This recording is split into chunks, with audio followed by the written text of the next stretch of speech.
So ang title sa atong message this morning is all about looking ahead, following God's way. Say it with me, looking ahead, following God's way. So our main text or verses today is found in Proverbs chapter 4 verses 25 to 27. Ayan. Pwede ba tayong tumayo as we read this verses? 1, 2, 3, go. Let your eyes look straight ahead. Fix your gaze directly before you. Give careful thought to the paths for your feet and be steadfast in all your ways. Do not turn to the right or to the left. Keep your foot from evil. Ayan, palapakan natin si Lord for this word. You may all be seated. Say it with me again. Straight ahead. Give careful. Come on, say it with me. Give careful. You know, this verse is really a wonderful reminder because this passage is Solomon's wisdom to help us keep our eyes on what truly matters. Kasabot ba ta? Unsay mensahe ani nga verse? As we go along, sa pagbasa na to ani, so first linya pa lang, nanay instruction. Let your eyes look straight ahead. When you say look straight ahead, you don't turn your eyes right or left, right? When you say look straight ahead, walay distraction. And my prayer this morning is mugawas tang tanan ning lugara, mugawas tang tanan in this church, and we will all be living a focused, a steadfast life that avoids distractions and keeps moving forward in God's direction. Kinsa ganahan nana. Ganahan ba ka nga paggawas ni mo aning simbahana, paggawas ni mo aning lugara, your confusion will just be removed. Ang imuhang mga doubts will just go away. Ang imuhang mga hesitations will just go away. Siguro there are some of you here, before mo ni sulod diri sa church, medyo nagduha-duha pa mo, tumusimba, next Sunday na lang, ano na lang sa ta, kay bugat po na ako ginadala-dala today. You know, friends, that's why it is very important to be here in the church. It's because this place is our comfort.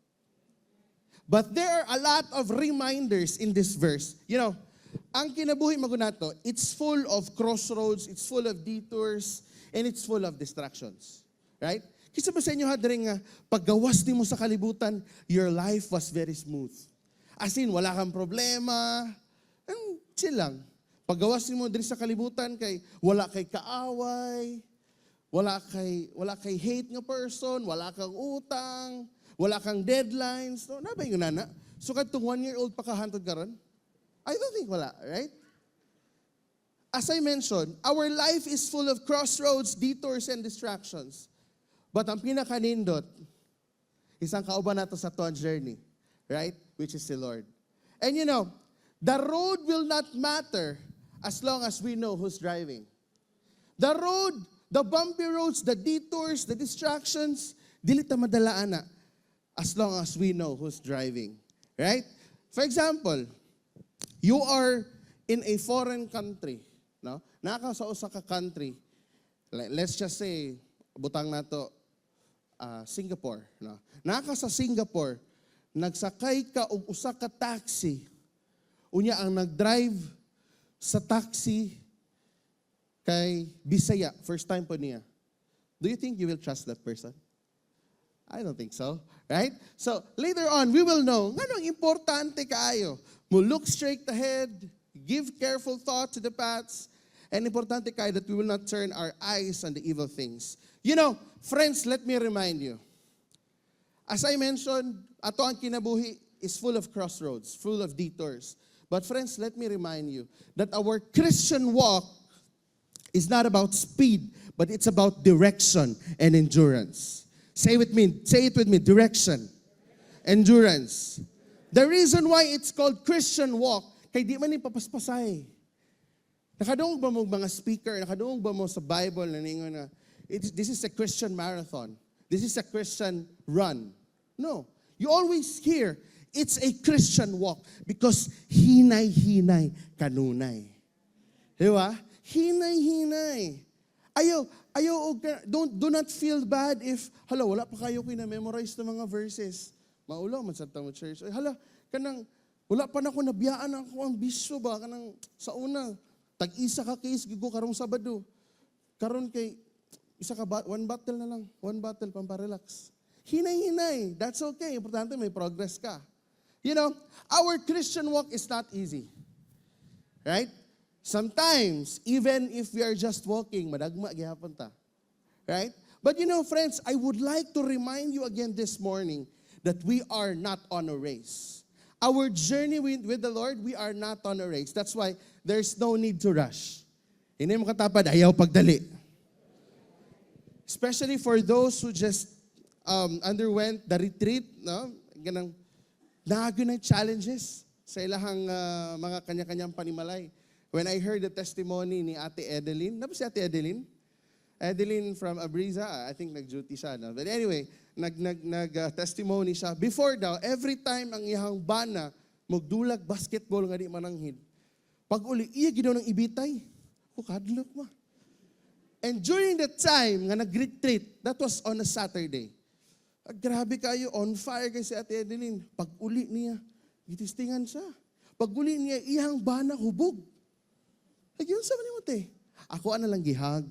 Wow! Gihag! Ako, tewa, makakaigunit tinidor. Joke lang. So, there was really a change because hinay-hinay baguhon ta sa Ginoo. Diba? Do not feel bad if, Lord, dili pa man kayo ko limpyo. Lord, di pa man kayo ko buutan. Do not feel bad because this is not rush. This is not a marathon, but this is a walk with God. Importante diri, we have a direction and we are always ready to endure. Muna ang pinaka-importante. Parang sa boxing, God. Yes, speed is very important. Pero kung nakaka-speed, pero pataka lang mo kag-igo, you will never win. You will never score. But if you have the direction, you have the idea on what are the right things, the buhaton, you have the strategy, and you have the endurance to stay until the 12th round, there's a possibility na madaog ka. But here, friends, later on, we will understand why is it very important to really look straight ahead. I will give you 3 quick points. Number 1, very important to keep your eyes fixed forward. Say it with me, fixed forward. Ingon sa verse 25, let your eyes look straight ahead, fix your gaze directly before you. Our eyes, this represents focus and direction in our lives. Do you agree? Come on. Ang atong mata, importante kaya ni. Because this will give us direction, this will give us focus. Imagine kung imo mata nasa imong lubot. Di ba lisod? Di ba? Maglakaw ka. Tawagon ka. Lain kayo. Diba? Naay purpose nga ato ang mata nasa atong ulo. Because this will give focus and direction. That's why God is saying to us today, focus ka. Inay mo katapad, focus. That's why ang taong tulog, diligin na siya kabantay nga what's happening around him. Because tulog siya eh. I hope and I pray that all of us here, nga naadir karon sa sulod, we're all focused as we receive God's word. Kasi if kahit nandito ka, but you are sleepy or you're walking around, mahihirapan ka mag-focus. Now, the eyes represent focus and direction. If you turn your head while walking, you risk stumbling. Imagine naglakaw ka, diya karon sa San Pedro, because Kadayawan, lakaw ka, sige ka, lingi-lingi, ana-ana. Ay, possibility makabangga ka, o tao nga kasugat nimo. Let's just say you are driving, nag-drive kasi mo sakyanan. Unya, nag-cellphone ka. Diba? Sige na, okay, mingaw man. Huwag ka kabantay, nga naadi ni overtake sa imong kilid, ni-wave ka, edi, bangga. Diba? What I'm trying to say here is that, kailangan nato mag-focus. Ang purpose, nga nung kailangan nato mag-focus, it's because para di ta matagak sa kilid. What am I trying to say here? Importante mag-focus ta. We look straight ahead because sa mga kilid-kilid na to, delikado. If magpa-distract ta, Distractions, there are really a lot of distractions. Worldly pleasures, old habits, our worries can pull us away. For example, you really decided to follow Jesus. Lord, musunod na gid ko sa imo, Ginoo. Lord, look straight ahead. Unya kay tan-aw nimo mura man og kailangan ako manawag og mga friends na ako, lingi ka gamay. No, lingi ka gamay. Ay, nawag yung mga amigos. Kadayawan bitaw ron enjoy sa chat sa tagamay. Diba? Okay. Tintal na po, right? So, importante, when you look straight ahead, you will not turn your eyes to the left or to the right. But kasi if you will turn your eyes to the left or to the right, bad things can happen. Distractions, there are really a lot. As I mentioned, old habits. For example, naana ka sa imong day 39 sa imong diet. Unya, nag-lose na kag quite few pounds. Unya, pagka day 40 sa imong diet, birthday sa imong someone close to you, gi-invite ka. Buffet. Diba? Pwede man mo, skip lang sa, utong lang sa. Because in the next day, wala naman everyday yung birthday. Di ba? But, nag-lose na kag, let's just say, 8 kilos. Unya, imong gikaon, bali 8 kilos po na sudan. Di ba? Sayang, imong gihaguan. Balik ka sa sugod. You know, ang risk dere bitaw, every time matintal ta, na possibility magsikitag balik-balik sa sugod. And we don't want that to happen. Kung detours lang, okay, sige, detour, tuyok lang. But ang pinakalisod, when we always go back to zero. Diba? Murag-urog ka ng ilaga nga nagadagandagan sa sulod sa iyahang, how do you call it? Murag mini Ferris wheel niya. Sige na siya tuyok-tuyok. Hala, wala na siya ma-achieve. Because nara siya diya sa sulod. We don't want our lives to be like that. Di ba gusto na ito atong kinabuhi mo asenso? Come on. We want all our lives to really progress. That's why we always want to learn. Di ba? Mo na uban sa to, nag-eskwela, nag-research, because we want to bring our lives to the next level. Now, if we don't have focus, we will always go back to zero. Iyon ni Lord klaro kayo, look straight ahead. Kabalo mo na mga kabayo, di ba? Na sila ginatawag na blinders. Pagtangtango na nila, makita na sila na mutabok di bisan lamigas lang na. Mualsa na ilang tiil. Unsa ang tendency? Pag mualsa ilang tiil, it's either mataga kang pasahero or maumod, mabukol. We don't know. Right? So very important, let's look straight ahead. Ini mo katapad, look straight ahead. You know, friends, let's guard our eyes. As we guard our hearts, it is also important to guard our eyes. Because focus determines direction. And if you look elsewhere, your path will drift. Your path will really drift. And in this bumpy road of life, daghan kayong mga ginatawag na lubak-lubak sa kinabuhi. And now, if wala kay focus, matagak ka dito sa bangag, unya mauyog ang imuhang kinabuhi, there will be a tendency nga sa sige ni mo kauyog, ma-empty ka. Do you get what I'm saying? Di ba, murag sakyanan, maagi ka dito sa bangag, mauyog ang tibok, tubsig na nga luag ng mga screw sa sakyanan. Same thing with our lives. If we allow ourselves to really enable, musugot ta nga, muadto ta dito sa mga bangag-bangag na dalan, mauyog kita. And ang tendency, mga luag ta. In the spiritual aspect, if we allow ourselves to be shaken in the bumpy roads of life, there will be a tendency. Kung dili ta kamata, di ta ka-focus og balik, mga luag ang ato ang connection sa Ginoo. That's why, friends, I would like to encourage you. Because spiritually, ang forward na meaning, it means toward Christ and His purpose. Now, what are you focusing today? Siguro you are a student, you are working, or you're doing business.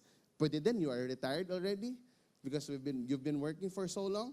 Tapos yung bansa niya din, still waiting for an opportunity para makatrabaho. Friends, as we are doing our thing, let us always remember to keep our eyes fixed forward. And that forward word there means toward Christ and His purpose. Karon ang pangutana, are we really chasing His purpose for us? Kabalo ba mo sa inyong purpose diri sa kalibutan? Right? How many of you here nga aware ka sa imong purpose in this world? Right? So, very important to discover. Now, looking straight ahead means keeping our sight fixed on God's will, not on side temptations or past mistakes. If you look straight ahead, you will never discuss things about your past. When you look straight ahead, katoy mo mga palpak sa una, ilabay na to nimo, ay na to punita. Mura na siya gisuka nimo ba? When you look straight ahead, ayaw na tunla imong sukag balik. When you look straight ahead, you will never bring up those bad things. Di ba sa Facebook karon ay ginatawag na memories? 8 years ago, 5 years ago. Tapos, karon grabe nakaka-active kay Lord. Dasig na kay ka sa Ginoo. You are so on fire. And yet 10 years ago, nigawas imong Facebook. Nag-inom mo dito sa business class sa una. No, sa mga sikat sa una. Metro. Nag-share ni mo balik. Grabe yung life before. Enjoy lang. No! Hindi na. Tapos na yung season na yun. Very important. Kung unsa ang gihatag sa tuwa karon nga season, therefore, stop talking about your past. Inay mo katapad, stop talking about your past. Solomon is giving us a warning against spiritual distraction. Things that pull our attention away from God's purposes. Sometimes, every after testimony, there will be another test. Relate mo, ana? Every after na usa ka nindot nga mahitabo sa imong life, after, ana, testingan na pud ka usab. You know what's the beauty about that? Let's just say, na-change na ka nga person. No, Lord, i-forgive na ginako ang atong mga palaaway sa kuha. Lord, katong mga palautang, i-bless sila, Lord, para makabayad sila. Iuna na natong prayer because we are changed. Our perspective na usab na. Lord, katong mga gapanlibak sa kuha, Lord, paduga ilang ba. No. Na, dili nga nana. Lord, katong mga gadaot sa kuha, Ginoo. Lord, istoryaha sila. Iuna na natong perspective. Lahi na. Right? Every after testimony, naagid na test. Now, what's the beauty about it? Once we choose humility over pride, you will always come out as a better person. For example, testingan ka. Right? Testingan ka. Awayon ka sa imong asawa or sa imong anak. Pag magpadala ka sa situation, mubalik ka sugod.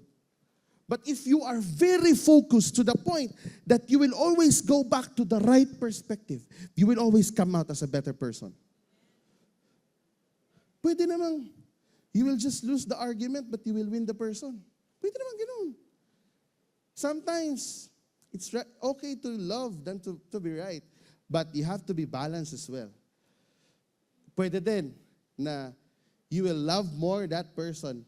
That's why you want him to be right. But going back, very important to look straight ahead. By looking straight ahead, this will give so much impact sa tuwang kinabuhi. Suwayin ragon ninyo. Suwayin ninyo. Matumugmol. Suwayin ninyo. Look straight ahead.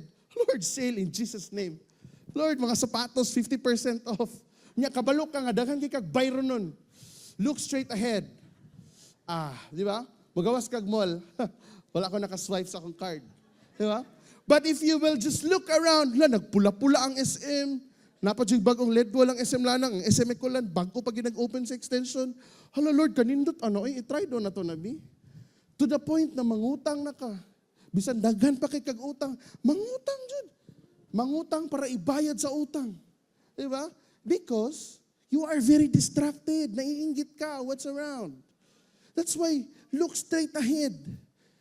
Kano mga nag-grocery ng mga bana? Nabadre, mga bana kamo ang nag-grocery? Ha?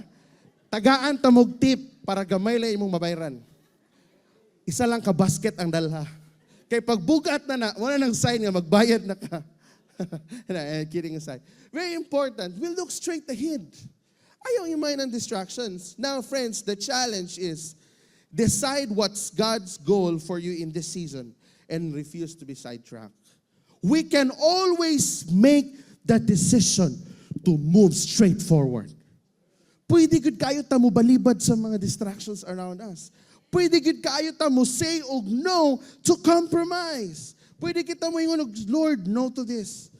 Jesus name nimo pahawa diha. Distraction kay ka. O pwede kita mo say no. When we just look straight ahead, we can always say no. Right? Next point. Sa itong point kanina, keep your eyes fixed forward. Next point. Think before you step. Say it with me. Think before you step. Verse 26, it says here, give careful thought to the paths for your feet, and be steadfast in all your ways. You know, careful thought means intentional living, choosing each step with wisdom. Sa Bisaya pa, careful thought means dili magpataka. Dili magpatakag bangag. Dili magpatakag desisyon. When you say careful thought, means intentional living. Kanang imo gyud gipangayo sa Ginoo nga wisdom before you decide. Right? Usually mga batanon before, even before up to now, just because they feel comforted with that person, just because makita nila ang usa ka father figure with that guy. I'm speaking in behalf of the ladies. So, makita nila nga, ay hala, gina-provide niya akong needs, ginalibre ko niya. Hala, I think po, ning gihatag ni Lord sa ko. No. Girls, beware. Kung babae mong tapad rin na, beware. We have to carefully choose our decision. Kada bitong, when I say carefully, kada tikang nimo, kauban nimo ang wisdom na gikan sa Ginoo. Kada bitong dili ka magbuot-buot. Every time you accept a job, sigurado ka nga dili ka malayo sa Ginoo. Do you agree? Because sayang eh. Even God rested on the seventh day. Nga ikaw pati Sunday, mag-work ka. Come on. Diba? Hindi pwedeng ganun. Careful thought means intentional living. The question will always be the same. Will this step take me closer to God or further away? Kani, pinakasayon nga answer sa yes or no. Every time that you are confused, just ask yourself, if tapad na ko ang Ginoo karon, malipay ka siya sa akong decision.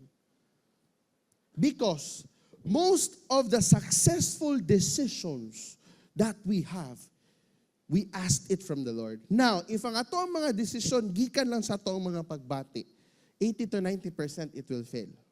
Karabitong, you will be doing business out of revenge because na-fire ka ng boss mo, sinabi ng boss mo, wala kay pulos, na employee, tangtango na tika, and then nagnegosyo ka from the scratch without any research because you want to revenge. Kunya, ang favorite quote ni mo, success is the sweetest revenge. No.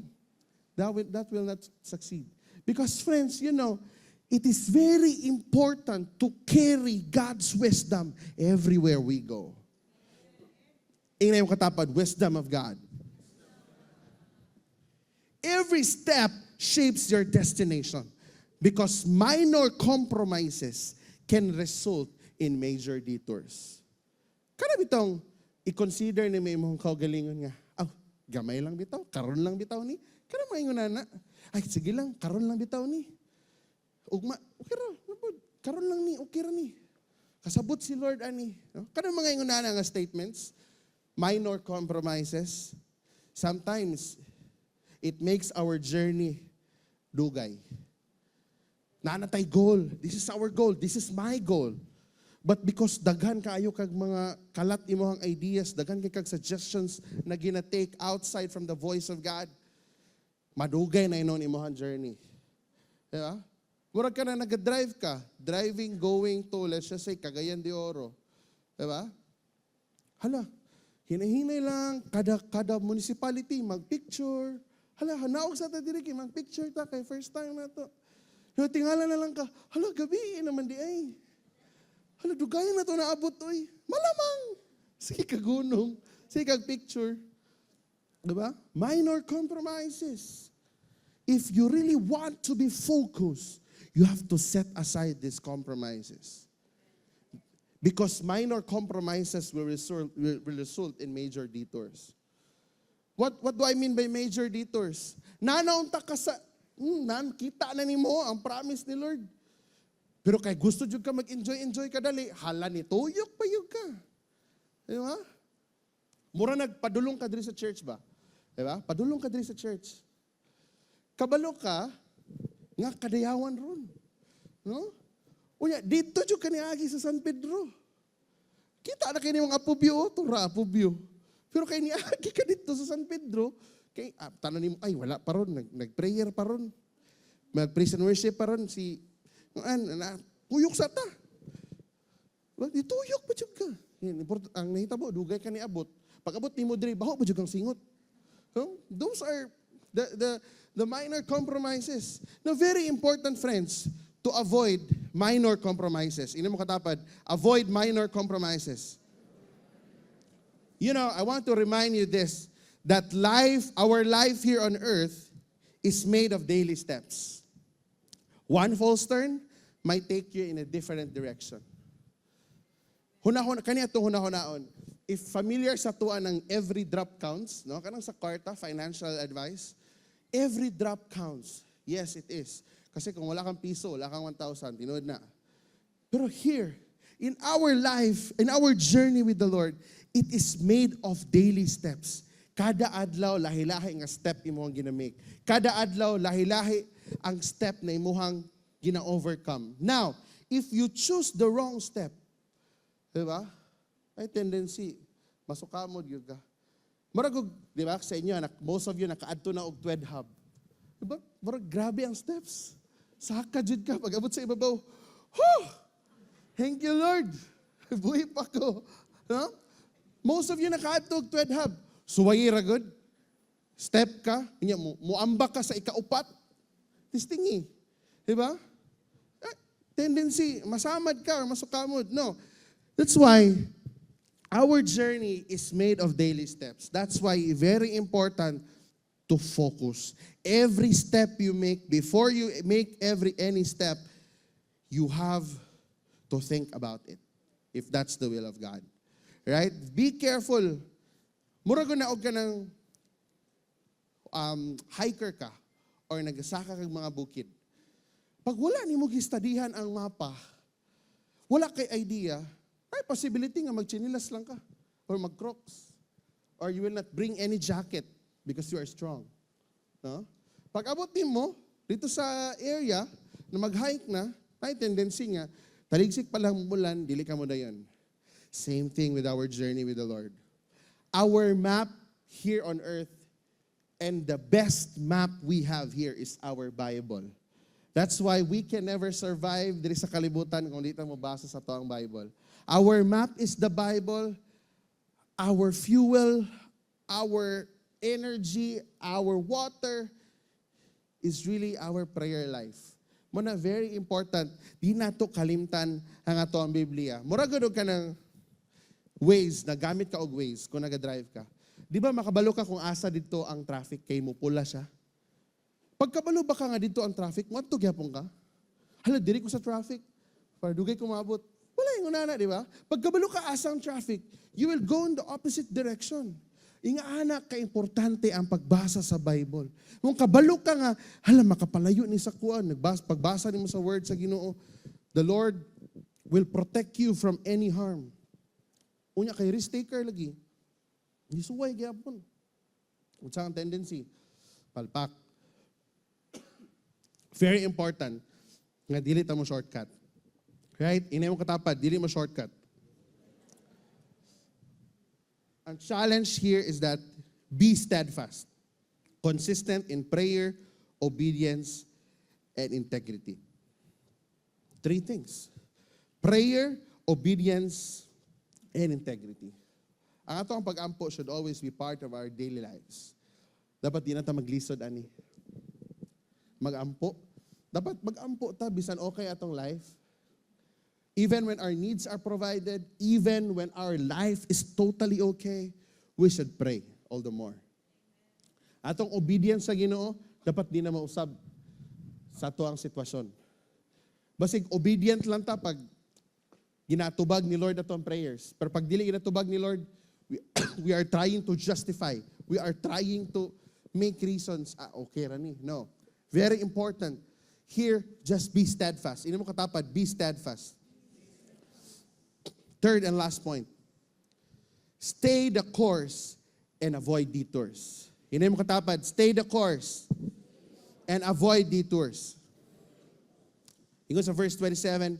Do not turn the right or the left. Keep your foot from evil. You know, right or left, it represents detours, distractions, and compromises that lead off God's path. Kabalo mo ang enemy, ganahan na siya sa to ang mangimbita og shortcut. Right? Shortcut. In the area of finances, kinsa dito ang mga nabudol sa investments, scams. 2018, 2019. Right? Gusto lagi ta madato lagi dayon, no? Anang matulog lang ta nga gatuyok atong income. Hala, patay times 2 na ba ito in 10 days. Tulog lang ka, Lord, ihap na kag adlaw. Salamat Lord kay mo pay out na jud ko. Kunya di kalitog sira. Supposedly that money that you invested, dapat imo tong gi-invest sa balay, no? Imo tong gipalit og mga kabaw. No, ang nahitabo kay ang kabaw ang nabaligya. Yun na ang nahitabo. Because we all want shortcuts. Pero dili. Ang ingon ni Lord sa tuwa, stay the course and avoid shortcuts. Because pag mo shortcut ka, mas madugay hino ng imong journey. Usay nahitabo. Sa mga nag-invest, hala, gibayran 24 months to pay. Kay ang gi-invest kay giloan pod gikan. Ang nahitabo, sige nagbayad kada bulan. Kay gi-invest lagi. Times 2 lagi after 2 months. Times 4 after 1 week. Diba? That's foolishness. Right or left represents detours in our lives. That's why, friends, it is very, very important to be aware and stay the course. Ano yun? Example. Nag-first year ka, accountancy. Pero kay wa lagi kay sulod-sulod, sikag absent, pag imong crush, mangibita sa imo lunch out, mo absent ka sa klase, or pag imo nga mga amigo manawag sa imo, tara, counter sa ta, duta sa ta. Hala mo, absent ka sa klase. Because you want to enjoy. First year, accountancy. Pagka second year, kay natagak sa business ad. Wala na ko gina look down because I'm also a business graduate. Nga naman, hantod sa sige ni mog shift, katulo ka upat, kalima ka nag-shift. Magna gyud. Magna 9 years. Sa UM. Diba? Dili. Sa sige na tog shortcut because we want to have fun. Madugay hinoon. No. Dili na mawa ang design ni Lord sa tong life. God's design for us is that when we stay the course and we avoid detours, we will experience His promises at the right time. Because at the right time, He will make that happen. The question is, are we even willing to avoid the detours of our lives? No, mo na ang question dira. Now, friends, let me tell you that sa ato ang kinabuhi, ang detours very inviting. No? This way, diba? Nga pag detour nimo this way, lubak-lubak di ay. Diba?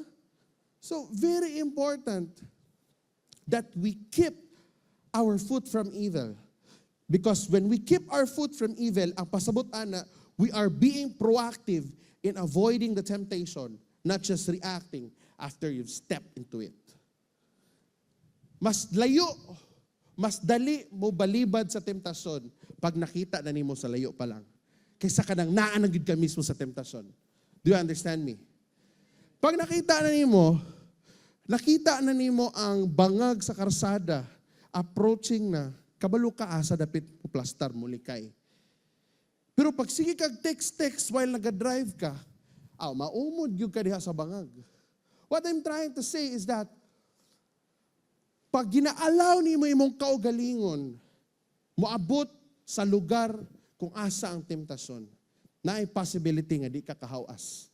Naay possibility nga di ka kagawas. For example, your friends are inviting you on a Friday night. Gingan kasi mong kauban sa church, join ta na yung weekly chat karon sa hub, 7 to 8 p.m. lang. Just to relax, just talk about good things. Yan, chat po din mo sa kamigo, nga broken-hearted. Or nakasab-an sa iyang boss sa work. Huy, shot dito kadali sa tabuan, sa MTS. Kaya layo bitaw, sila pastor, dito makitaan sa mga kauban sa church. Dito ta. Shot sa tagamay. Diba?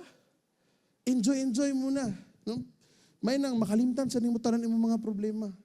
Kanang para dili ka ma-stress. No. Very important to be very proactive.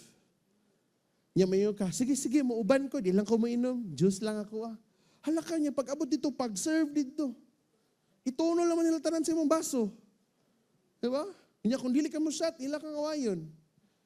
That's why what I'm trying to say here is that if we can proactively avoid the temptation, let's do it. Ayaw na ialay mong kagalingon nga naa ka dito sa lugar sa temptasyon. Kung makita pa lang nimo, agi padulong na temptasyon na ni, palayo na ka. 'Di ba?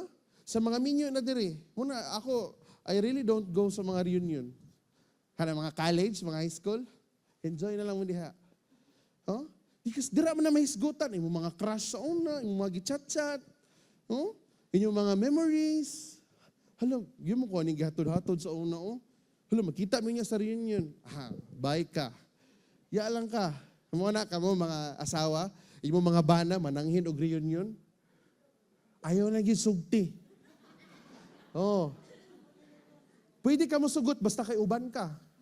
Pero pag ibilin lang ka, ayaw gisugot.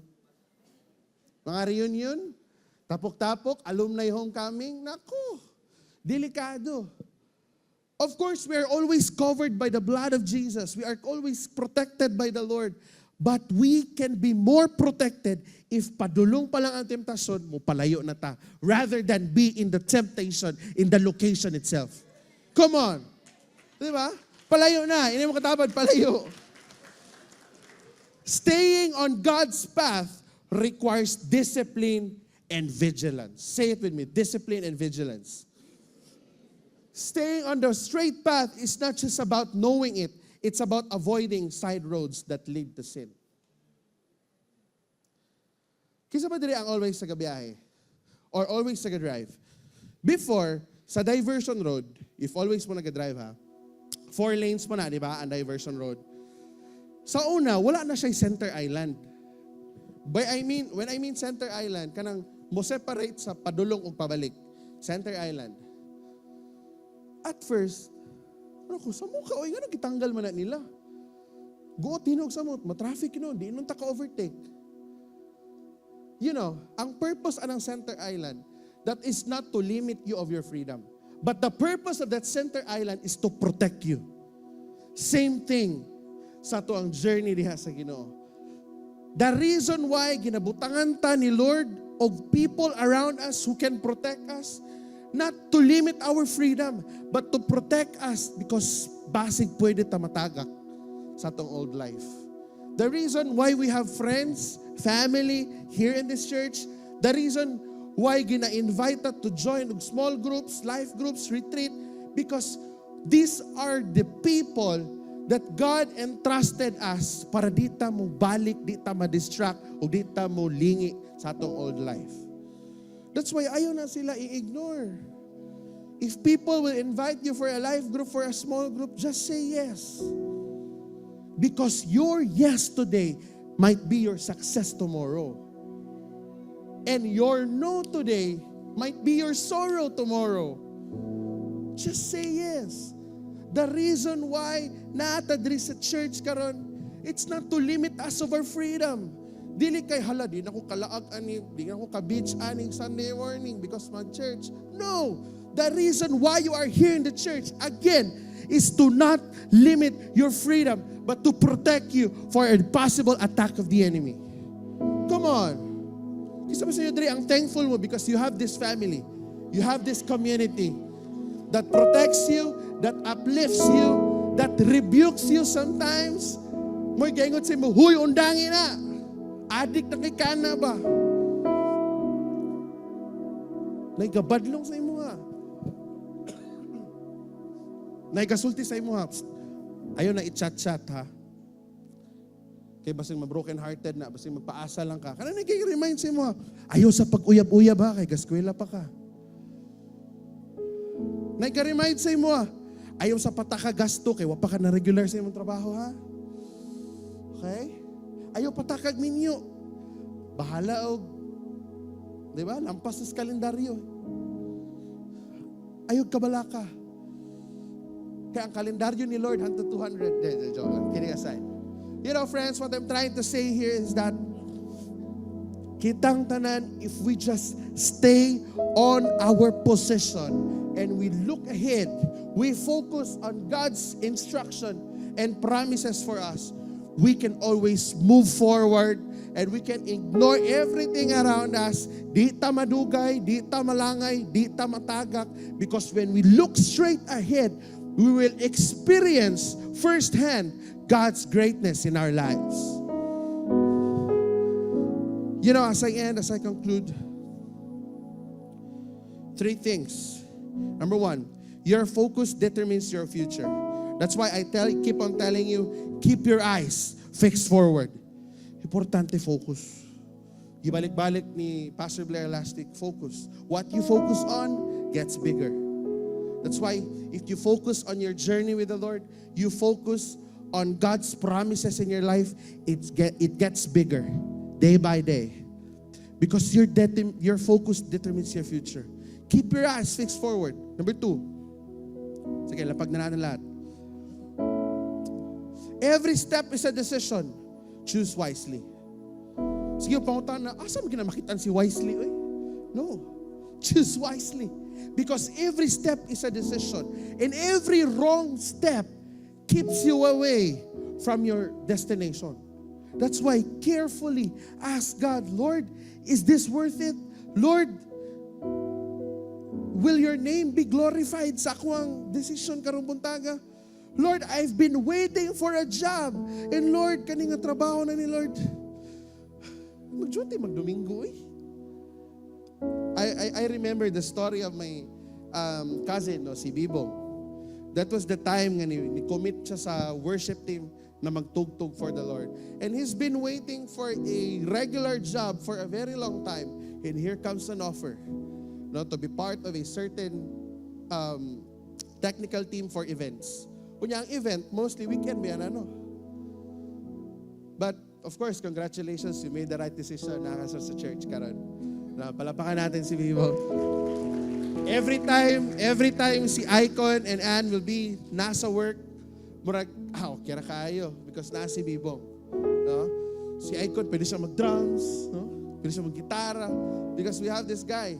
You know, ang atuang obedience, sometimes dili lang na para sa tuwa eh. Ang atuang obedience, sometimes it's a blessing for other people. Your obedience today is a blessing for other people's tomorrow. That's why just obey. Just follow God. Because every decision, it shapes your future. Think before you step. Ang uban, di ba? Think before you say. Think before you make anything. But think before you step. Number 3, stay faithful and avoid shortcuts that lead to sin.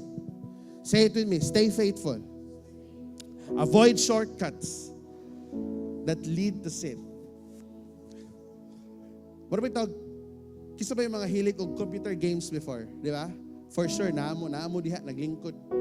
Sa una, ang church, manggod, sa Bolton Dapit, tapad og computeran.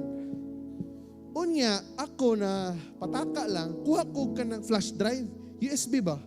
Nya, nagisaksak na ako sa CPU, sa computeran, ako gikopya tanan games. Kaya ibalhin ako sa akong laptop sa balay. Excited kay ko lang, nasulod siya tanan sa akong flash drive, dula na dyan ko sa balay, di na ako matong internetan. And then when I came home, I found out nga, shortcut na dito tanan. Di ba kanang, pag-click ni mo, oy, shortcut na rin eh. Di ba? For sure, naiubad sa inyo, gibuhat na. Pabot sa balay, ay, kalataan yung shortcut na rin sa, di ba? Sa game. What I'm trying to say is, wala kang mapapala sa shortcut.